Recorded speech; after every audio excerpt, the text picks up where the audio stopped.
San Mateo capítulo 24, verso 1 al 3.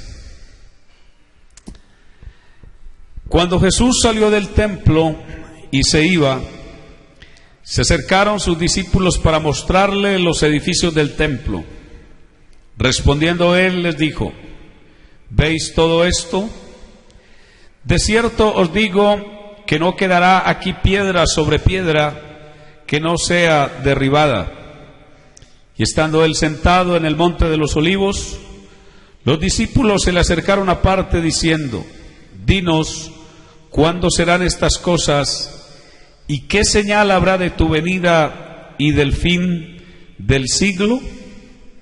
Alabanzas a Dios. Dejemos hasta ahí. Y dice la Biblia que se acercaron los discípulos. Los discípulos se acercaron para mostrarle los edificios del templo.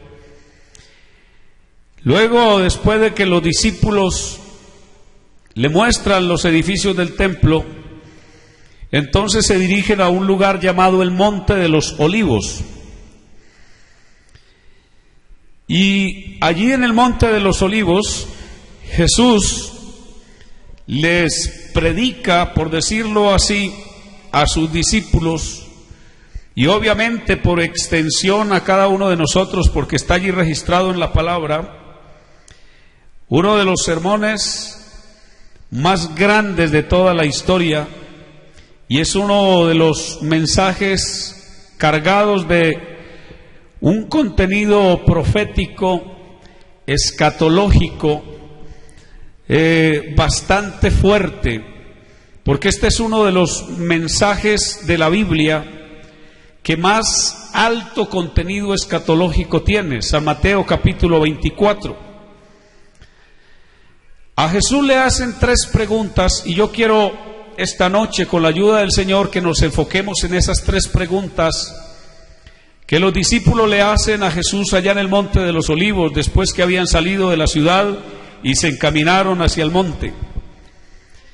Y me llama mucho la atención que Jesús se sitúe en ese monte, porque ese monte tiene mucho que ver con la profecía bíblica, el llamado Monte de los Olivos, ya que Zacarías, el profeta Zacarías, antes de que Jesús subiera allí al monte y predicara el mensaje, Zacarías había profetizado más o menos unos casi 600 años antes, 500, 600 años antes, Zacarías había profetizado que en esa montaña iba a suceder algo especial con el devenir de los tiempos, y era que según Zacarías a esa montaña habría de venir Jehová, y vendrá Jehová mi Dios y con él todos los santos.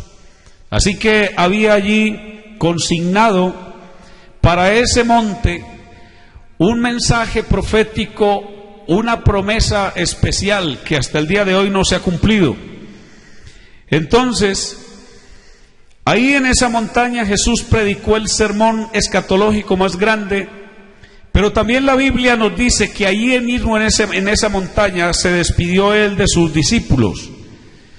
Dice Hechos de los Apóstoles capítulo 1, verso 9 al 12, dice: y habiendo dicho estas cosas, viéndolo ellos, fue alzado, y le recibió una nube que le ocultó de sus ojos.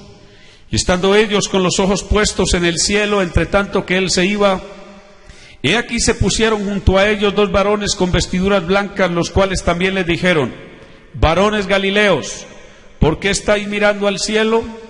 Este mismo Jesús que ha sido tomado de vosotros al cielo, así vendrá como le habéis visto ir al cielo. Entonces, escúchelo bien, volvieron a Jerusalén desde el monte que se llama del Olivar, es el mismo monte, el cual está cerca de Jerusalén, camino de un día de reposo. En esa montaña Jesús predicó este sermón de Mateo 24, que es paralelo con lo que dice Marcos 13 y lo que dice Lucas 21, es el mismo mensaje, es el mismo sermón. Ahí en esa montaña Jesús se despidió de sus discípulos y ascendió al cielo. Pero también la Biblia dice que sobre esa montaña Jesús va a colocar sus pies cuando regrese en su segunda venida. Él va a colocar sus pies sobre el monte de los olivos, y según dijo el profeta Zacarías, esa montaña se va a partir en dos. Así que este monte tiene algo muy interesante que decirnos con respecto a la profecía bíblica. Alabanzas a Dios. Ahí en ese monte a Jesús le hacen tres preguntas, y yo, como lo dije, voy a enfocarme en esas tres preguntas. Las tres preguntas que le hicieron a Jesús son estas: dinos cuándo serán estas cosas. Vamos a hablar de esas cosas. En segundo lugar, ¿qué señal habrá de tu venida? Y en tercer lugar, el fin del siglo. Esas fueron las tres preguntas, y con base en esas tres preguntas Jesús procedió a responderles a los discípulos. Y lo vamos a enterar esta noche que lo que dice ese pasaje para nosotros es muy interesante. Alabanzas a Dios. Así que en primer lugar, nos vamos a enfocar entonces en la primera pregunta: ¿cuándo serán estas cosas? ¿De qué cosas le están preguntando los discípulos a Jesús? Cuando miramos el texto, dice que Jesús salió del templo y se iba. Los discípulos se acercaron y le mostraron los edificios del templo, y el Señor le dijo: ¿ustedes están viendo todo esto? ¿Ustedes están viendo estos edificios tan bonitos? ¿Están viendo este templo tan bonito? ¿Ustedes están contemplando todo esto? Y ahí es donde viene la respuesta de Jesús, la primera respuesta. Estas cosas, porque Jesús dijo: no va a quedar aquí piedra sobre piedra que no sea derribada. Estos edificios que ustedes ven tan hermosos, este templo y toda esta ciudad, va a venir un momento en que todo esto se va a venir al suelo, todo esto se va a derrumbar, todo esto no va a quedar sino escombros. Así que la primera respuesta de Jesús es: ¿cuándo serán estas cosas? Derribar el templo, los edificios y dejar todo allí con escombros. Esta pregunta es muy interesante, porque ya esto se cumplió. La primera pregunta que a Jesús le hacen ya se cumplió. Les voy a decir cuándo se cumplió. Se cumplió cuando los romanos, en el año 70 de la era cristiana, invadieron Jerusalén. La historia dice que Tito, un general romano que también era hijo del emperador Vespasiano, eso aparece registrado en la historia, rodeó a Jerusalén con todas sus tropas durante 5 meses.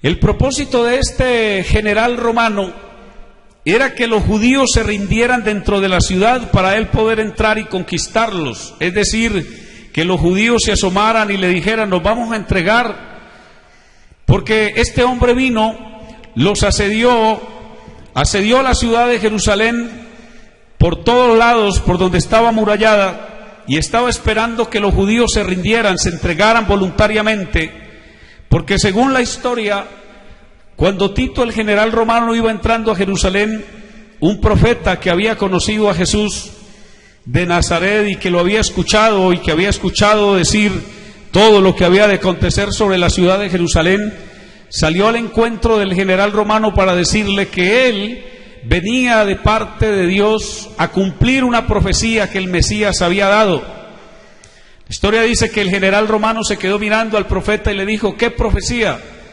No, es que nuestro Mesías, que murió hace tanto tiempo, que lo entregaron, que lo crucificaron, él dijo que Jerusalén había de ser tomada por un ejército, que los muros habían de ser derribados, que el templo también había de ser derribado, que todos los edificios que hay aquí habrían de ser derribados. Dice la historia que el general romano dijo: no quiero darle crédito a las palabras del profeta, Yo entonces voy a esperar más bien que los judíos se rindan y no voy a derribar los muros, ni voy a derribar el templo, ni voy a hacer nada para que las palabras del profeta no se cumplan. Por esa razón, él asedió a Jerusalén 5 meses para que los judíos se entregaran y ellos no se rindieron.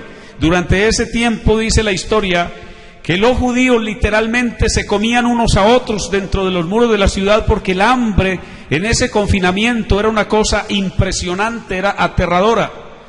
Cuando el general romano dice que impaciente, porque llevaba 5 meses esperando la rendición de los judíos y no se entregaban, alguna vez en la mañana comenzó a hacer un entrenamiento de rutina y agarró una flecha encendida, la colocó sobre su arco y la lanzó, y esa flecha fue la que entró por una endija del templo, encendió todo lo que había de madera dentro del templo, se incendió el templo de Jerusalén, y cuando los romanos vieron que habían provocado un incendio en la ciudad, ahí sí obligados, en este caso obligados por la profecía, por lo que Jesús había dicho, entonces comenzaron a derribar los muros de la ciudad, entraron, y cuando llegaron al templo lo encontraron incendiado y que se venían los muros abajo, y se cumplió la profecía que Jesús había dicho: no quedará aquí piedra sobre piedra que no sea derribada, porque los romanos, para buscar el oro del templo que se había derretido por el calor,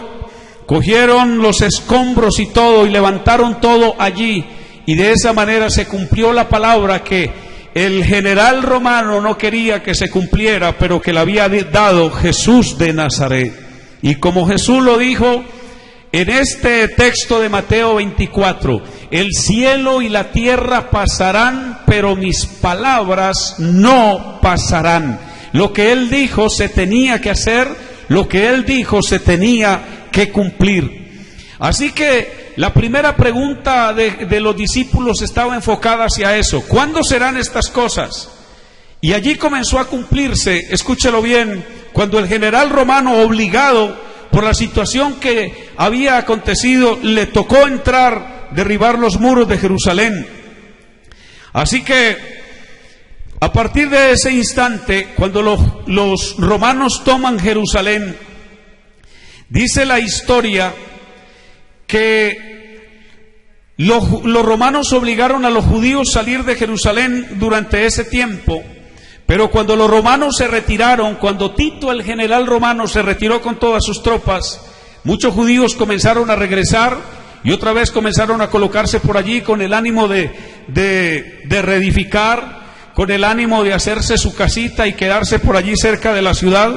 Y entonces sucede algo para el año 130 de la era cristiana, que tiene que ver con la misma profecía que estoy hablando. Hubo un grupo grande de judíos que persistía en quedarse en la tierra. 65 años después estaban allí organizándose otra vez, y entonces los romanos, cuando se enteraron de aquello, dice la historia que volvieron, les quemaron todo lo que habían hecho, los obligaron a salir, mataron a muchos de los que estaban allá, y ahí sucedió algo histórico que usted lo puede buscar en los libros de historia. Es más, si quiere va a Wikipedia y ahí lo encuentra. Los romanos le cambiaron el nombre a Jerusalén y le pusieron el nombre de Aelia Capitolina. Así se llamó, Aelia Capitolina, en honor a un emperador romano y a una tríada de dioses romanos paganos. Mire lo que significa Aelia Capitolina, del latín. Colonia Aelia Capitolina era una ciudad construida por el emperador Adriano. Mire lo que hizo Adriano en el año 131 para ser ocupada como colonia. Posición diferente a la de Polis, la levantó sobre la antigua Jerusalén, que estaba en ruinas cuando él visitó la provincia de Judea, que al cabo de unos años se convertiría en la provincia siria-palestina. Aelia deriva del nombre propio de Adriano. Aelius es Adriano, mientras que Capitolina significa que la ciudad nueva se dedicaba a los dioses de la tríada capitolina. Entre ellos estaba Júpiter, cuyo templo en Roma se encontraba en la colonia capitolina, y al que se levantó un templo sobre las ruinas del templo judío. El nombre latino Aelia es el origen etimológico del término árabe Yiyá, el antiguo nombre islámico para Jerusalén, hasta que se puso el de Al-Quds, lo sagrado, que en otras palabras también es la ciudad de Alá. Aelia deriva del nombre propio de Adriano, Aelios. ¿Se está escuchando? Y la tríada capitolina se refiere, esa tríada, a la Trinidad pagana antigua, que la adoraron todas las culturas antiguas, y entre ellas, esas culturas, estaban los romanos. Y ese templo pagano que se llamó Aelia Capitolina tenía 3 dioses allá. El uno era Júpiter, el otro era Juno y el otro era Minerva. Estos 3 dioses paganos fueron los que los romanos colocaron, escuche bien, allá en Jerusalén, cuando reconstruyeron la ciudad y le cambiaron el nombre. Ya no era Jerusalén, sino Aelia Capitolina, que en otras palabras era la ciudad, escuche bien, de Júpiter, de Juno y de Minerva. Una trinidad pagana, la trinidad que siempre ha existido dentro del paganismo. Este mismo emperador Adriano no solo le cambió el nombre a Jerusalén, sino que también le cambió el nombre a la tierra de Israel. ¿Con qué propósito lo hizo? Cambiarle el nombre a Jerusalén era borrarle la memoria a los judíos de que existía una ciudad para ellos. En segundo lugar, cambiarle el nombre a la tierra. Y entonces este emperador dijo que ya no se iba a llamar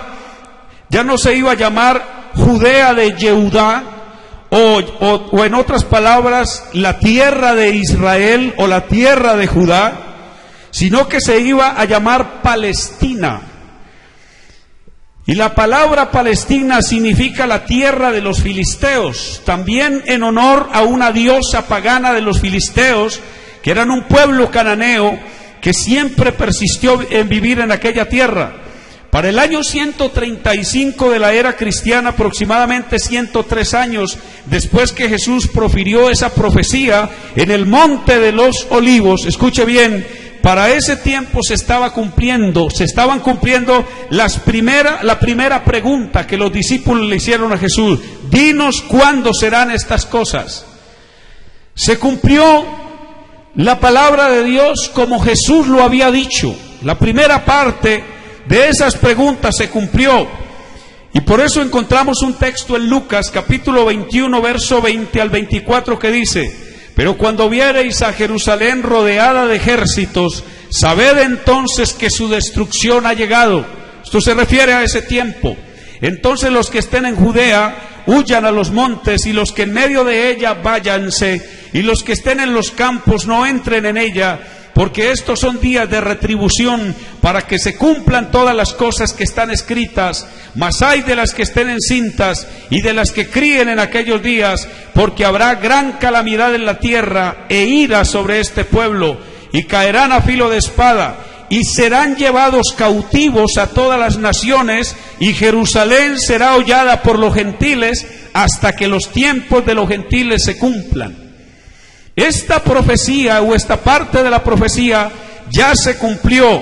¿Cuándo se cumplió? En el año 135 de la era cristiana. Comenzó a cumplirse en el año 70, cuando el general romano rodeó Jerusalén, y terminó de cumplirse en el año 135, cuando le cambiaron el nombre a Jerusalén, cuando colocaron allí una trinidad pagana, y cuando le cambiaron el nombre a la tierra de Israel, que el nombre de Jerusalén fue Aelia Capitolina, y el nombre de la tierra fue la tierra de los filisteos, o Palestina, como escuchamos mucho por ahí. Por eso hasta el día de hoy persisten los palestinos en decir que esa tierra les pertenece, porque desde el año 135 los romanos dijeron que esa era la tierra de Palestina. Alabanzas al nombre de Jesús. Así que ahí tenemos el cumplimiento de la primera pregunta. Vamos a mirar la segunda pregunta que a Jesús le hacen ahí: ¿qué señal habrá de tu venida?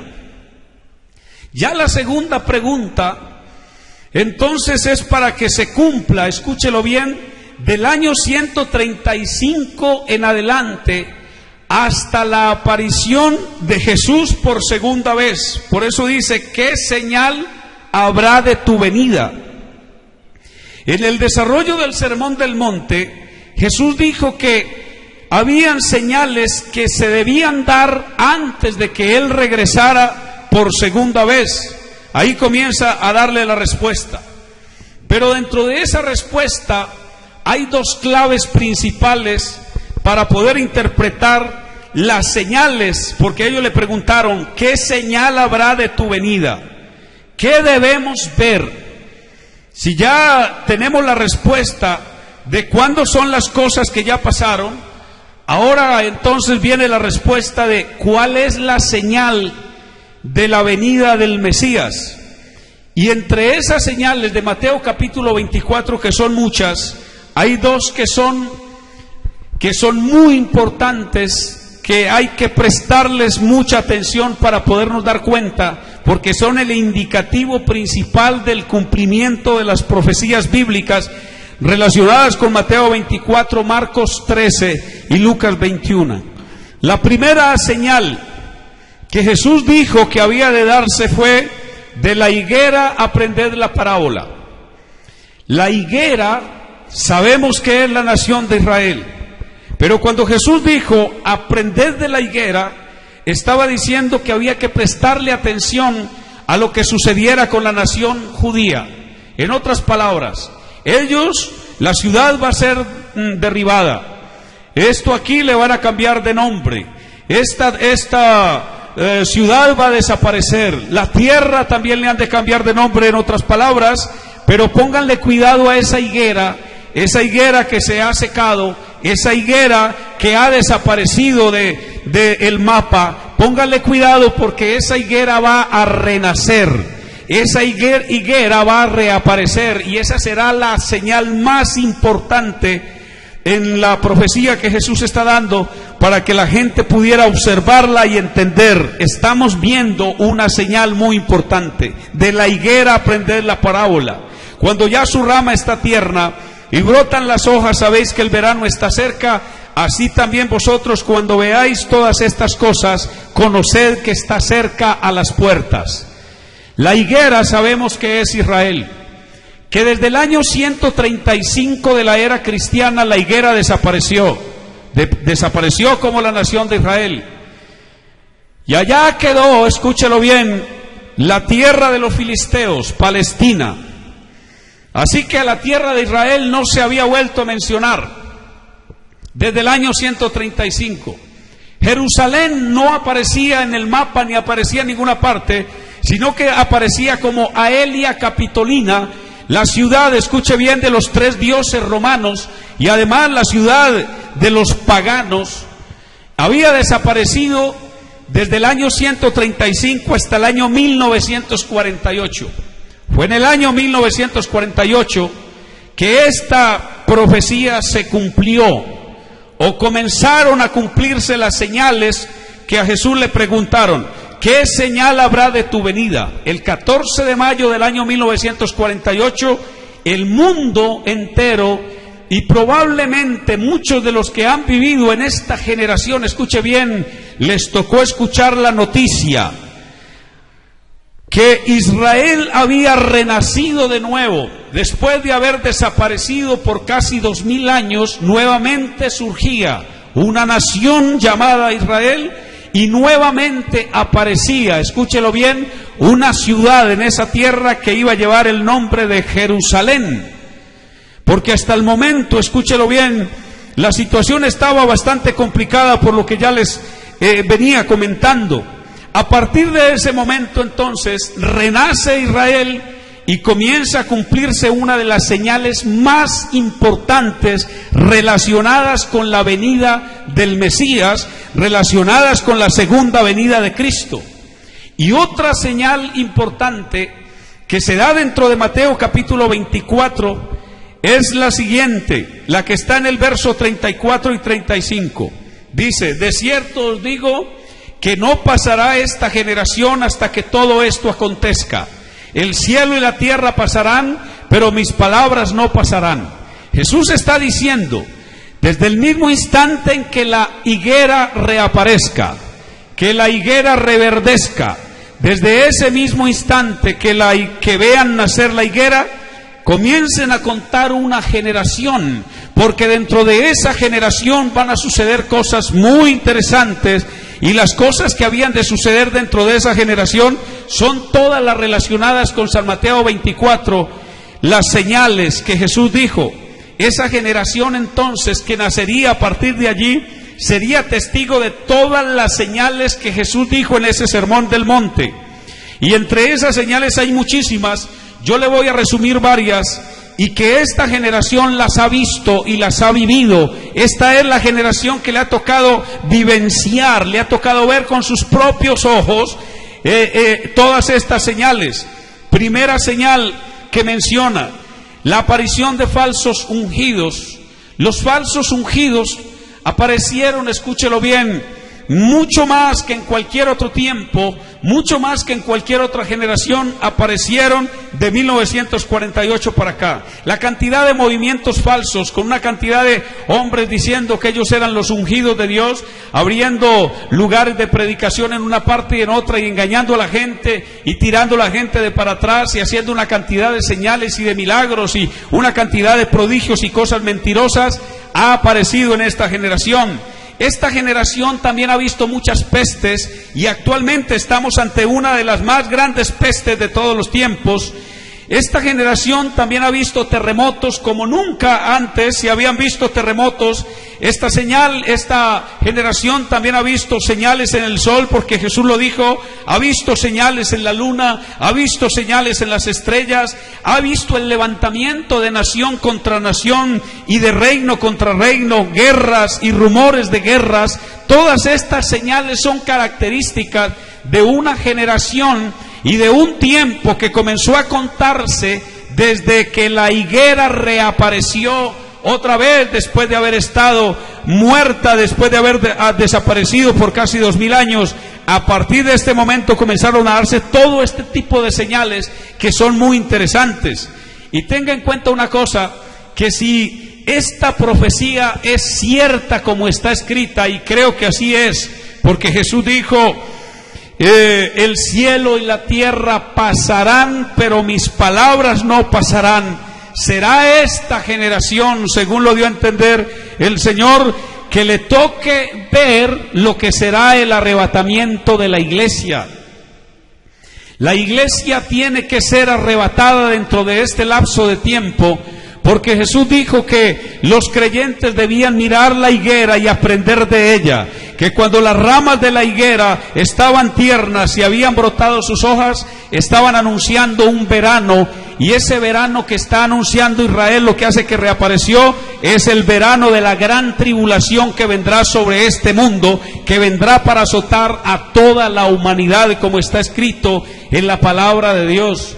Pero antes de que llegue ese verano, escúchelo bien, mi hermano, antes de que venga ese verano, la iglesia del Señor Jesucristo habrá desaparecido de aquí, de la escena terrenal, porque la iglesia tiene una cita con Jesucristo arriba en el cielo. Así que nosotros, mi hermano, aunque estamos viendo, aunque estamos presenciando muchas de las cosas que Jesús dijo que habían de pasar, para nosotros hay una cita especial. Nosotros tenemos una cita con Jesús, porque la Biblia dice que la iglesia va a ser arrebatada. Alabado sea el nombre de Jesús. Nosotros tenemos una esperanza que no tienen mucha gente. Nosotros tenemos, escúchelo bien, un privilegio muy grande. No solo ver el cumplimiento profético que Jesús dijo que habríamos de ver, sino también tener una esperanza maravillosa en nuestros corazones, porque estamos esperando que se dé una orden de arriba, y cuando se dé esa orden, los creyentes en Cristo Jesús habremos de desaparecer de esta tierra, y delante de esta generación que ha visto tantas señales, la iglesia habrá de desaparecer. Alabado sea el nombre de Jesús. Esa es otra de las señales que deben cumplirse dentro de esta generación, según Jesús dijo en su palabra. Os digo que en aquella noche estarán dos en una cama, el uno será tomado y el otro será dejado. Dos mujeres estarán moliendo juntas, la una será tomada y la otra será dejada. Dos hombres estarán en el campo, el uno será tomado y el otro será dejado. Aunque esa profecía también se le aplica al remanente de Israel en la gran tribulación, cuando unos van a ser tomados y otros van a ser dejados, también es aplicable al arrebatamiento de la iglesia.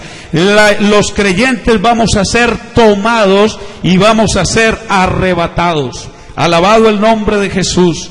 Así que esa es la segunda pregunta que le hicieron a Jesús. Ahí está la respuesta. La respuesta es esa: ¿qué señal habrá de tu venida?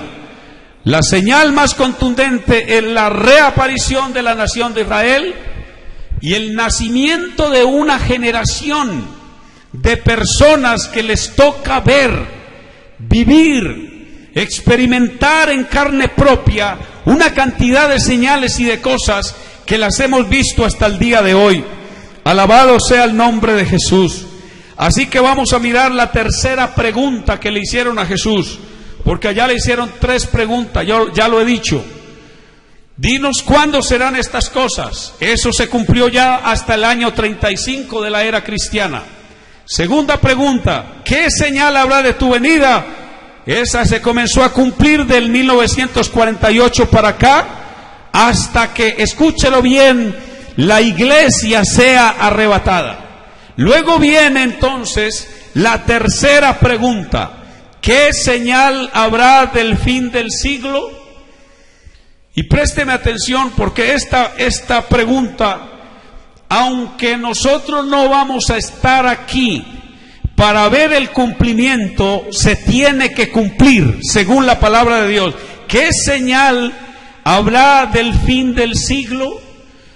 ¿Cómo va a terminar este siglo? Le están preguntando los discípulos al Señor: ¿qué habrá de pasar? ¿Cómo habrá de terminar esto? ¿En qué momento habrá de terminar? Y Jesús también dio la respuesta ahí. Alabanzas a Dios. Y escuche bien, una de las respuestas relacionadas con el fin del siglo era la aparición de un falso Mesías, que también está consignado en el texto de Mateo 24, Marcos 13 y Lucas 21. La aparición de un falso Mesías. Ese falso Mesías, Jesús dijo en San Mateo 24 y en los otros textos conexos, Jesús dijo que habría de aparecer sobre esta tierra ese personaje. ¿Sí? Por eso dijo: cuando veáis en el lugar santo la abominación desoladora de que habló el profeta Daniel, el que lee entienda. Entonces el Señor dijo: los que estén en Judea y sean entendidos, les va a tocar huir, porque esos días van a ser días calamitosos y van a ser días muy difíciles para la naciente nación de Israel, que apenas está naciendo, que apenas está apareciendo, una nación que lleva apenas 72 años, que es relativamente nueva comparada con las demás naciones que llevan años de haber sido constituidas. Entonces, la primera señal que Jesús dijo que había de darse al fin del siglo era la aparición de un falso Mesías. Ese falso Mesías es el anticristo. La Biblia lo llama la abominación desoladora, de la que habló el profeta Daniel. En las Escrituras se le llama de muchas maneras. Se le llaman las Escrituras no solamente el anticristo, sino que también en las Escrituras le llama el inicuo, cuyo advenimiento es por obra de Satanás, que hará señales y prodigios mentirosos con el propósito de engañar a la humanidad. Y por eso es que Juan, en el libro de Apocalipsis, para hablarnos de ese falso Mesías, entonces nos dice: me paré sobre la arena del mar y vi subir del mar una bestia que tenía 7 cabezas y 10 cuernos. Y allí está hablando cómo va a ser la aparición de ese personaje. Escúchelo bien. La Biblia da a entender que para que ese personaje se aparezca en la tierra, el mundo tiene que entrar en una situación muy complicada, en una situación muy difícil, porque el mar significa las naciones del mundo agitadas por algo, por una tormenta, por alguna situación, por algo que esté sucediendo, por algo que esté aconteciendo en ese momento. El mar en las Escrituras significa eso, las naciones del mundo convulsionadas, agitadas por algo que está pasando.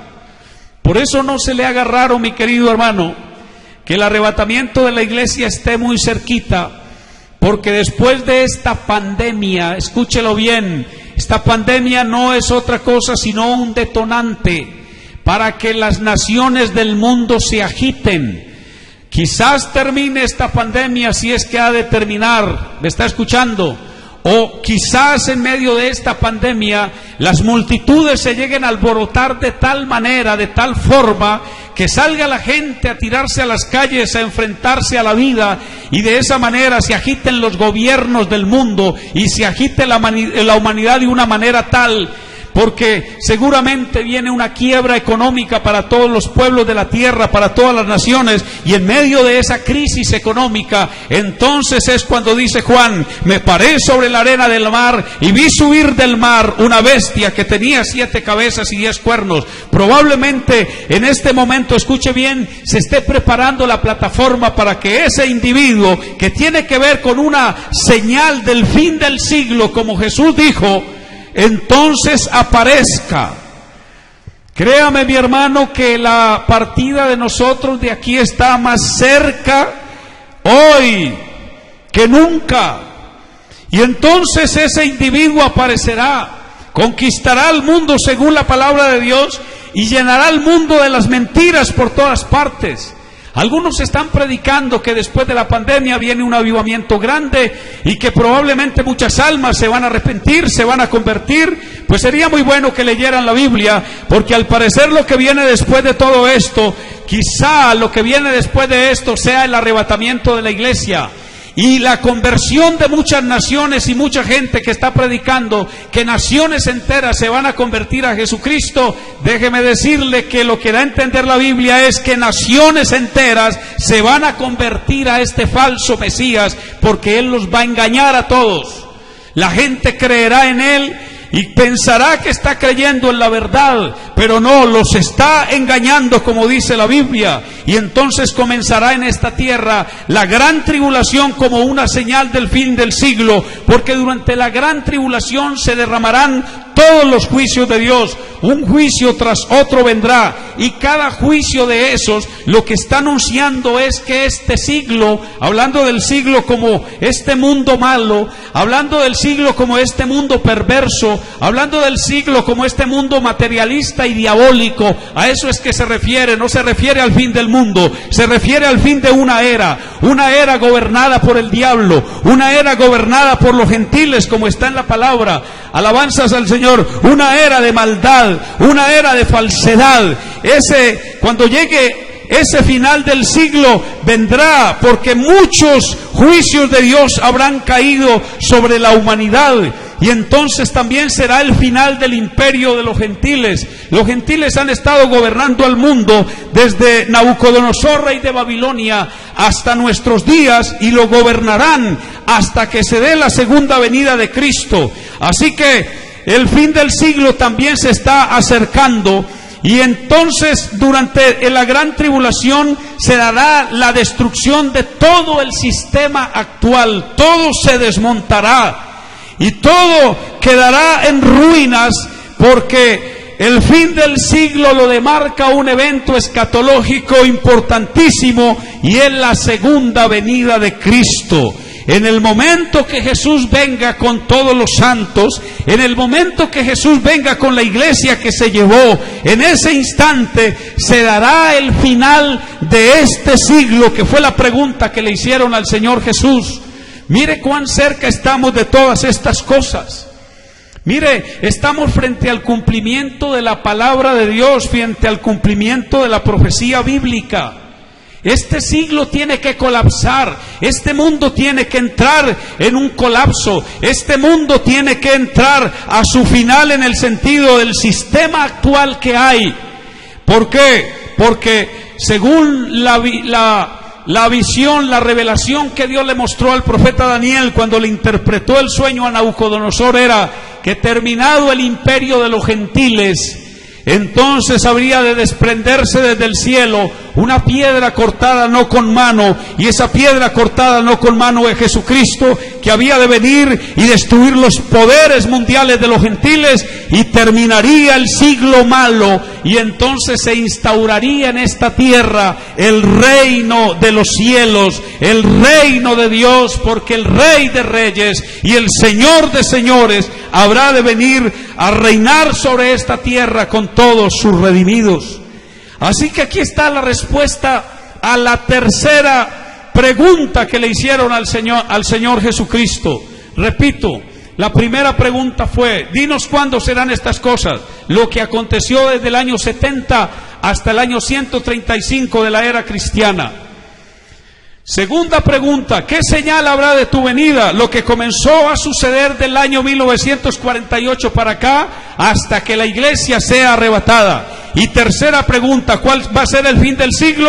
La aparición del falso Mesías, la aparición del anticristo y el gobierno del anticristo y todos los juicios que se van a derramar sobre esta tierra hasta la segunda venida de Jesucristo.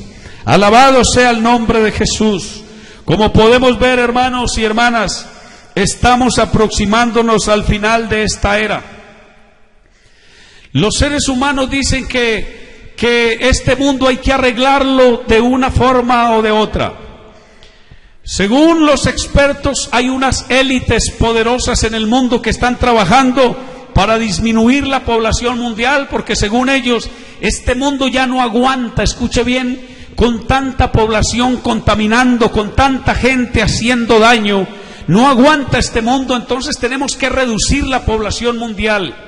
Y según la agenda de la ONU en el 2015, dada en septiembre del 2015, la agenda para la ONU es que para el 2030 se implementen 17 cosas que deben darse dentro de esa agenda, y todas esas 17 cosas apuntan a acabar con la mayoría de la población mundial para poder tener, según ellos, un mundo más seguro, un mundo con más recursos, un mundo más lleno de posibilidades y un mundo de no sé cuántas cosas.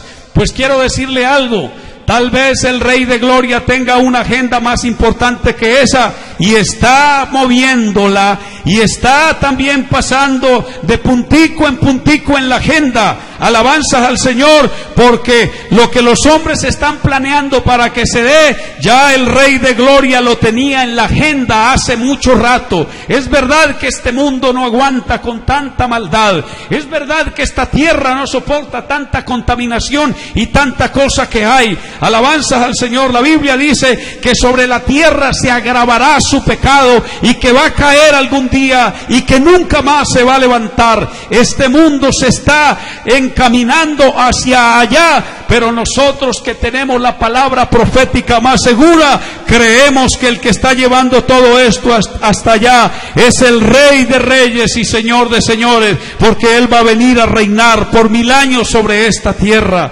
No es el fin del mundo, escúchelo bien, sino el fin de un sistema mundano. No es el fin del mundo, es el fin de un gobierno gentil y pagano. No es el fin del mundo, es el fin de la peregrinación y destierro del pueblo judío. No es el fin del mundo, es el fin de la tiranía diabólica. Jesús lo mandará al abismo por 1000 años cuando venga en su segunda venida. No es el fin del mundo, es el fin de un sistema corrupto y perverso. No es el fin del mundo, es el fin de una humanidad malvada y gobernada por el diablo. Pero tenga en cuenta que es en medio de todo este sistema que el Señor Jesús va a meter su mano y va a llevar su iglesia. Alabado sea el nombre de Jesús. Al final del sistema entonces vendrá la gran tribulación, el reino de la bestia, pero luego vendrá el Rey de Reyes y Señor de Señores, y se parará, como dice la Biblia, sobre el monte de los olivos, y se dará el final de todo. Alabado sea el nombre de Jesús. Así que de esa manera es que Jesús respondió la pregunta. Y para los que tenían tenían interrogantes con respecto a Mateo 24, estamos en el cumplimiento ya de las profecías bíblicas. Mucha parte se ha cumplido, otra le estamos viendo cumplirse, alabanzas al Señor, y otra no nos va a tocar verla cumplirse, porque nos habremos ido con Jesús de Nazaret en el arrebatamiento de la iglesia. Alabado sea el nombre de Jesús. Yo quisiera terminar esta noche haciendo una oración por todos los que han escuchado este mensaje de la palabra de Dios. Qué bueno orar por arrepentimiento de aquellos que escuchan la palabra a través de las redes sociales y que hasta el momento no han hecho nada para arreglar sus cosas con Dios. Este tiempo también es tiempo de arrepentimiento y de buscar a Dios. Este es tiempo que Dios está permitiendo para que los que no han arreglado las cosas las arreglen de una vez, para que los hermanos que están desubicados se ubiquen de una vez espiritualmente. Alabanzas a Dios, y todos estemos en la posición de ser arrebatados y llevados con Jesús a la gloria eterna. Vamos a orar, mis hermanos. Ustedes que están ahí, yo les invito, los que están ahí a través de Facebook, los que están a través de la plataforma Zoom, voy a invitarles a todos para que hagamos una oración en el nombre de Jesús. Oremos por nosotros, por nuestra familia, por nuestros hijos, oremos por nuestros familiares. Soberano Padre Celestial, quiero darte gracias, Señor, en esta hora, bendito Dios, por la palabra. Quiero darte gracias, Señor, por la misericordia que has tenido con cada uno de nosotros, Jesús.